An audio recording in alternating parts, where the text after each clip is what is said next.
எல்லா தோஷங்களையும் போக்கி சிவபெருமானின் முழு அருளை பெற உதவும் பிரதோஷத்தின் ரகசியத்தை பற்றி தான் நம்ம இன்னைக்கு பார்க்க போகிறோம். பார்க்கலாமா? ஹாய் ஃப்ரெண்ட்ஸ், பிரதோஷம் நம்முடைய ஜாதக ரீதியான தோஷங்களையும் கர்ம வினைகளையும் நீக்கும் காலம்தான் பிரதோஷம் சொல்றாங்க. தேவர்களும் அசுரர்களும் பார்க்கடலை கடந்த போது ஆழகால விஷயத்தை சிவபெருமான் உண்டு உலகை காத்த காலம்தான் இது. அதன் பிறகு சிவபெருமான் நந்தி நீர் கொம்புகளுக்கு இடையில் நின்று நடனமாடிய நேரமே பிரதோஷ காலம் என்று சொல்றாங்க. நித்திய பிரதோஷம், சனி பிரதோஷம், சோமவார பிரதோஷம்.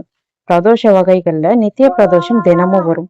சனி பிரதோஷம் சனிக்கிழமை டைம்ல வரும். இது மிகவும் சக்தி வாய்ந்ததாகவும் கருதப்படுகிறது. சோமவார பிரதோஷம் திங்கட்கிழமையில வரும்.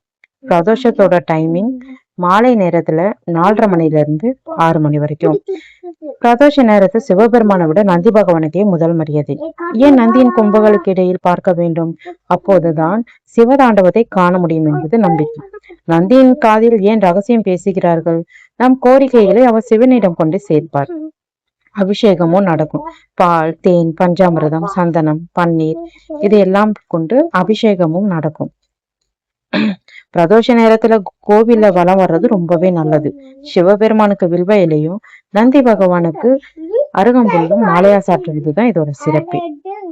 வரும் பிரதோஷத்தன்று மறக்காமல் நீங்களும் உங்க சிவாலயத்திற்கு சென்று நந்தியின் அருளை பெறுங்க. வேற ஒரு வீடியோல பார்க்கலாம். பாய்.